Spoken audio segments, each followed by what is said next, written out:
should we start by introducing ourselves? Yeah. Okay. I'm Karen Squilino, and I'm mum to... Blue. Hi, I'm Blue. Okay, lovely. Right, okay, so we have got... I've got a list of questions down here, which I'm going to refer to, that have been asked by the Childline volunteers, and you have kindly agreed to do another video, because you've already done one of these, haven't you? Which we did for our... it was for Pride Month, wasn't it, that we did the last one. And I know that our Childline volunteers were really interested in hearing from you for the London Childline Pride virtual celebrations. So that's why we're here today, back on your bed, having another interview. Okay, so are you ready just to kick off? Yeah, lovely. Okay, so the first question is, Blue. So when did you know that you wanted to transition, and was there a time that you felt that you couldn't? I don't think there was ever really a time I felt like I couldn't. There was a time where I felt a bit scared, obviously, because it would be all these new people seeing me as a completely different person and being perceived as someone who they don't recognise, I guess, in a sense. But I never thought I couldn't. I was often just scared. And the time I felt most comfortable to transition was probably when I was about 12, 13. And then when I fully, transitioned, not medically of course, but through clothing and through just who I am as a person, that was probably comfortably around 14. 14, yeah. Okay. So do you want to tell the people watching a little bit about sort of your life up to coming out, and then the journey? I mean, you can just share what you feel comfortable with, that's fine. Yeah, well, ever since I was little, I was always a kind of tomboy, and I'd always play with the guys' toys and be the guy in primary school when we play a game, whatever. And I'd always be seen as this big tomboy, and I'd hang out with the lads and I'd try and play football, even though I was really bad at it. And it was just that kind of point. And if someone would have come up to me and been like, "Oh, you do realise that you can be a dude," I would be "Oh, okay, cool, I'll do that then." But I didn't have the words to how I felt, if that makes sense. So that was about ages 9 to 10, and then when I became 11, I explored what gender meant and what sexuality meant and sexual orientation, etc. And I became more aware of myself. Started to think that I was lesbian. I realised that I like girls and not boys. And then later on in the line, I did some more research on what transgender meant and different genders, etc. Realised that I was probably transgender, and then came out a bit later after that. Was it when you were 13? I lose a bit of track now, because it's... I think it was when I was 13. Yeah. So it was 12 when you said that you were a lesbian, and you did it in the most wonderful way. So what you did was get some friends round, make some cupcakes and spell out "I am gay" in icing on the cupcakes, which was great. And my reaction was, you remember? Yeah, she was just like, "Oh yeah, I already know," and I just walked off into the kitchen. Yeah. So your massive announcement was a bit like, "Oh yeah, I already knew." And then I think it was a year later, wasn't it, when you said that you were trans. And I think it's 2 years ago as now that you made your statement to the world about being trans. Can you remember what that entailed? And the only reason I know is because it came up on my Facebook feed the other day.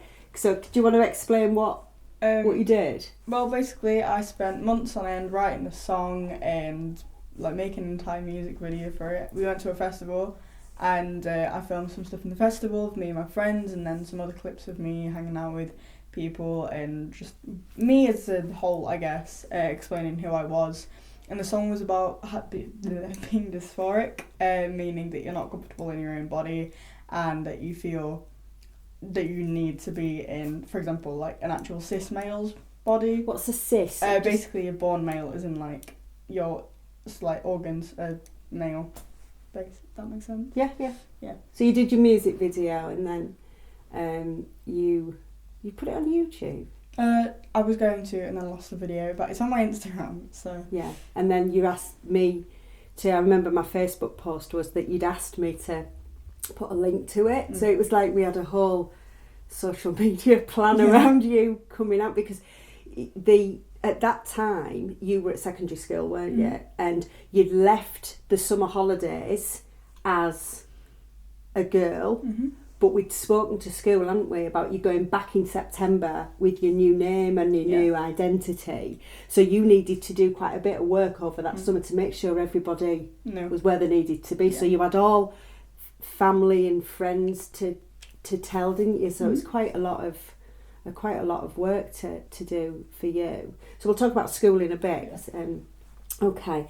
So the next question is around what was it like talking to your friends and your peer group about that, about you sort of changing who you were or who they saw you as? Well, my friends at the time, they were really understanding, really lovely about it. I told them information that I might have not known before, and just told them things that they understood and they accepted, and they were just really lovely and accepting. They called me by my preferred name, my preferred pronouns, so that was good. Yeah. And then other people in my lessons who I weren't necessarily friends with, most of them understood, but some of them said things they might have not known were offensive, or just said them out of spite, or just little petty things like that, I guess.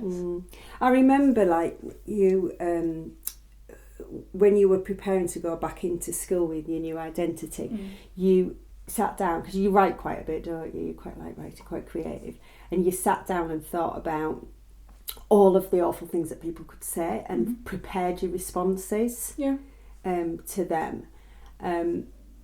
But my reflection back on that is that you knew that some people would be a bit freaked by that and not get it, but the way you thought about that was, right, well, I need to help people along. Can you give us an example of where you had to actually do that for somebody? Can you? Well, it was in my maths class once, and someone used the wrong name and pronouns, and they were like, "Oh, well, you're a girl," and I was like, "No, I'm not." And I wouldn't have a go at them because they must have not been educated in that realm of sexuality and gender, etc., LGBT information.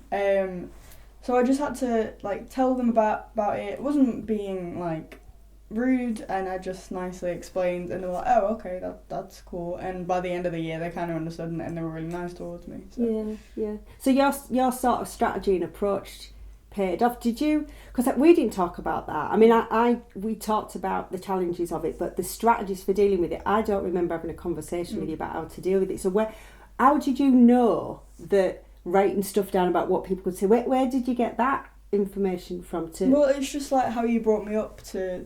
Most people who are offensive to the people, they're either undereducated about the subject or are just scared of it, because a human instinct of when they feel like they don't know something is to retaliate in a negative way and have a negative response.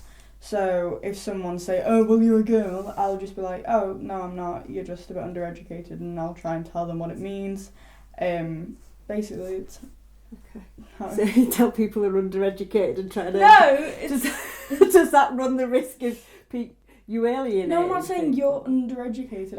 I'll just tell them what it is and I explain it to them in a clear way so that they don't... I'm not going to say, "Oh, you're undereducated." Okay. Yeah, okay. So it's a bit more about you understanding that they just don't know. I'm not going to have a go at them because obviously the circumstances that they're in, they haven't been exposed to that kind of thing. So I'm just going to tell them about it so they understand.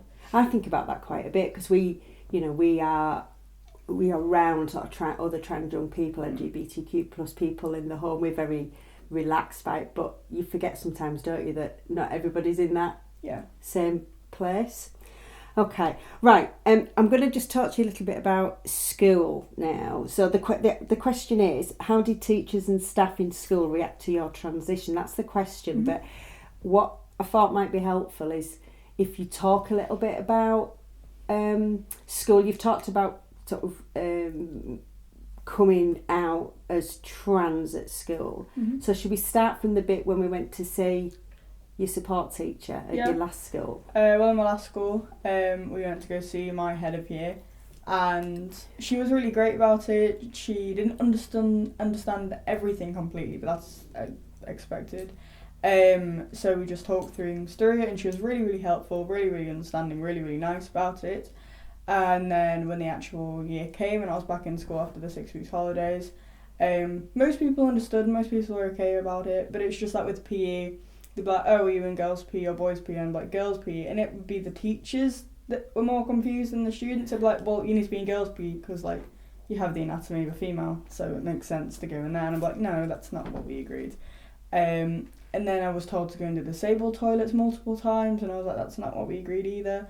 But most of the students were okay. Obviously, they didn't understand everything, but it was just the teachers being a bit underaware. And some of the teachers still use my old name, still use my birth name. And then I spoke to people about that, and I was sorted out, so that was okay. Yeah, they eventually didn't. I remember that teacher sent an email around and copied us in. Do you remember before the summer, and to explain to people, which was really good. And I also remember she said, "Look, I don't know everything," and I don't think she said you're the expert in your own life, but something like that anyway. But you know you, so you work with me. So there was like a sense of partnership, wasn't there, trying to navigate the way through. Do you want to talk about you know when you were having some challenges in class and there was a bit of bullying going on, and one of your teachers, I'm not going to say his name, but the one you really liked, and what he did to challenge that? Yeah, it was probably my favourite teacher in school, and people were using the wrong pronouns and the wrong name, not out of spite, again, just forgetting, I guess. So he pulled me up to the front of the class in the middle of the lesson, in the middle of us doing work, and we're like, this is Blue, he's a guy, call him by he, him pronouns, otherwise you'll be in detention. And I was like, thanks, sir. And then he just sat me back down, and everyone was like, oh, cool. And then ever since, everyone was like calling me the right pronouns in that class anyway. So that worked. That was quite a risky strategy for that teacher, wasn't it? But yeah, it worked. Okay, so that was your old school. So you, since you have been living as a boy, this is your second school, isn't it? So you can explain as much as you want about the reasons for moving, and then it would be helpful to let people watching know a bit about what it's like at your new school now. Yeah. So I moved schools a few months ago. It was just before November, I think. Yeah. And moved school, everything was great. Like I think 4 people in that school actually know that I'm trans, which is kind of cool, kind of weird. But PE is fine. I don't get changed with the boys because I'm not comfortable doing that, because obviously like other people would know. So I get changed with disabled toilets, that's fine. And then all my teachers call me by the right pronouns, that's fine. There was one time where one of the teachers called me by the wrong pronouns, and then my teacher, like my actual person who was in my lesson, corrected them, which I thought was quite comforting and nice. But everyone's really lovely in that school. I joined. We spoke to my head of year again, and we were like, this is how things are going to be, is this okay, is it okay if this happens, etc. And that was all fine, so my school just kind of accepts me for me, and that's kind of nice. Yeah, I mean, it's been, you know, that there was reasons you moved schools, but going into the school as Blue was easier for you than transitioning. So at your other school, you had 2 sort of different identities. Because it's like when you know someone for 2-3 years as a certain person, and then like, oh, this is me now, it's confusing to get your head around it. But when you meet a new person as who they really are for the first time, that's a lot easier. But I mean, what I would say is that, as you know, as a mum sort of working with the 2 schools, both of the schools were, there was no sort of challenge in the wanting to work with us as a family to make sure that you had everything that you need. So generally, it's been a positive experience, isn't it? So, okay, so that's the school side of things. So, the next question is about who has been the hardest person to tell. I mean, it's mainly just like my close friends, but that wasn't hard. It was more scary, and then it's just like really close family members. Like, it wasn't hard, it's just scary, if that makes sense. For example, it's hard to tell you because like you've known me all my life. I know you're accepting and everything, but it's just frightening because it's such a big change. And then my dad's as well, and just close family members. It's just really scary because they've known you all your life. They know you like everything about you, and then you're like, oh, I'm a completely new person, and they no longer have a daughter, they now have a son, and it's just you're scared of how they'll react. Yeah, it's interesting, isn't it? But okay, so was there anybody else then? Was there? Oh, hang on, I'm going to ask you another. Was there anybody that was just dead easy to tell? Not really. I mean, it's like other friends that are trans also. I was like, oh, I'm Yeah. trans, and they were like, oh, cool, okay. Like, I had a friend, and he was trans, female to male, and I told him, and he was like, oh, okay, cool, it's fine, I'll help you out. You felt really easy and safe Yeah. doing that. And was that from the support group that you went to? Yeah, okay. So just for the purpose of people watching, so you attended for about 2 years from being 12 to 14. Yeah. You attended a group in Sheffield where we live called, the group Say It, isn't it? But your youth group was Fruit Yeah. Bowl, so it was for young people, LGBTQ plus kids, age, 11 to 14 was that group? 11 to 15, and then they changed it to Yeah. 12 to 16, I think. Yeah, there was quite a lot of support in that group, wasn't there, in the early days for you? Okay, so talking about support, we're going to move on to a question. It's quite a specific question. So, Childline, it's part of the NSPCC and the reason we're doing this video today. So, what do you think would be the best support that Childline could offer? And before you answer that, should we just, we went through these questions the other day, I gave you that question because we had to check out that you were comfortable before we've done this video to answer them. And you went, oh yeah, Mum, I rang Childline. And I was like, what? You never tell me, but I suppose that's all right. You don't need to tell me everything. So, do you want to tell me what you said about Childline? Because I think it would be really helpful. Yeah. So, about a year ago, me and my friend were walking home from school, and I was like, I want to call Childline because I want someone to talk to who is technically anonymous about me and my sexuality and my gender, etc. And I was with one of my friends because I was scared to call them on my own because obviously it's a sensitive subject. And a lot of people laugh when they're nervous, so I was like laughing, and so was my friend. Not out of because it was funny, because we were just taking advantage, just because we were nervous about calling someone we didn't know.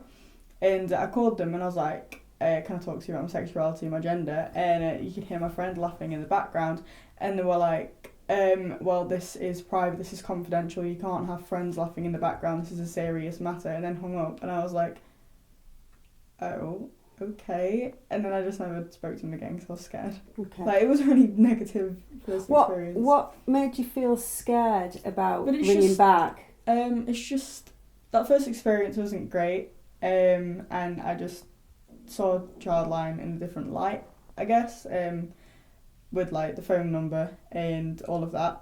But it's like when you call someone to talk to someone about something so personal and sensitive, and they just basically tell you to go away, it's like you're meant to help and give me advice. And that's how you felt. Yeah. I think it's important to give that feedback, isn't it? Okay, thanks, Blue. Okay, the next couple of questions were for me. So there were questions about what my worries are for you, and there's no worries that I have that I haven't really shared with you. I think it's really important that we're really open about stuff, so I'm happy to talk about that. And then there's a question around support as well. So my worries for you, I think that, there's a few, obviously, because I worry a lot about you being, called names at best, and being really bullied and physically assaulted. That is a constant worry for me. We haven't been on buses for the last 6 months, obviously, 5 months because of lockdown, but, just coming home on the bus and just being targeted and being hurt, that worries me. And I think that, for your longer term life, it's more about you having to put real energy into being accepted sometimes, for being who you are. So it's just, I think having a trans child, you see it firsthand, don't you? So we're going to a restaurant, we eat out quite a bit, don't we? And you want to go to the loo. It's like I can see that sense of like, oh, is it okay to go in the men's toilets? Are people going to look at me? Who's going to be in there when I go into the men's toilets? Is it safe for me to go in? So, the stuff that most teenagers take for granted, going to the loo in a restaurant, you are constantly having to sort of check yourself. That's just one example. Like, when I go into town, the public toilets, like the mall market, and I'll go in because like I really need to go, and there'll just be a bunch of like roadmen just stood there, and I'll be really scared and then just walk back out, and it's like terrifying. But it shouldn't be like that. Like, I should feel comfortable to use the toilet. Yeah, there's a lot to be said for gender neutral loos, isn't there? There really is. Yeah, we've got a bit of catching up to do in this country. So I was talking about my worries, and we've got to talk about toilets. But yeah, it's just generally, I just, all you ever want for your kids is that they're happy and fulfilled, and you will, in terms of what your career will look like, I know that you will do well in whatever you do, but you're always going to have that extra challenge to be accepted, and to have people around you that want to be around you for being you, because there is a bit around, oh, let's be friends with a trans kid because it's a bit cool. Yeah, there's a bit like of that. When I first joined school, everyone, like, I think about 20 people were like, oh, I want to be friends with you, just because I was a new kid, and it's kind of the same thing as that. And now at my current school, I've got like 2 friends, because all my other friends are like outside of school. But when I first joined school, I had like 20 friends, and all taking pictures of me and doing videos, and I was like, cool. Yeah, that's like, we've talked about it, but it's like, just, let's be friends with a trans kid, or, it's that bit of freakiness, isn't it? Which is not great, and all I want for you is to have good, solid friendships, because that's really important. I mean, you've got good family, but you need, friends are so important, aren't they? So that's my main sort of worries and concerns for you. So in terms of the support that I've accessed, so we mentioned about that Say It group that you go to, or did go to, the football group. I attend a parent and carer support group. It's just once a month for a couple of hours, and it's great because it's for parents and carers of young people who are LGBTQ plus. It's really opening, it's really welcoming. I've found a lot of support from that, and I've also got like informal networks. So there's another lad from your old school who was transitioning, and I talked to his mum quite a lot, and that's just more, we're friends, and we sort of share our thoughts with each other, so that's quite nice. And then I think I've not sought any more support because our friendship group and our friends, and then my partner as well, really supportive. So I feel like I've got everything that I need, which is great.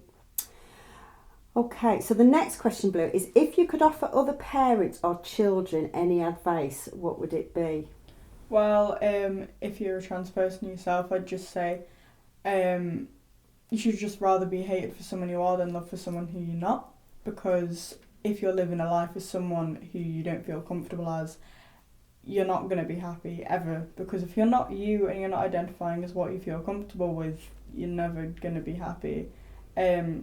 And the people that say the mean things about you, they don't care about you, and so you shouldn't care about them, and you shouldn't care what they say. And if you're a parent to a trans kid or LGBT kid, I'd just say let them experiment, let them be who they want to be, because in the long run it's not going to harm them, and it's just going to make them feel more comfortable. And the suicide rate for people who don't accept their kids, the suicide rate goes up to 70 points, and it's just honestly really upsetting, because it's doing no harm accepting a child and making them comfortable, making them happy. It's doing more harm when you don't accept them and tell them they're invalid, say them a bad person.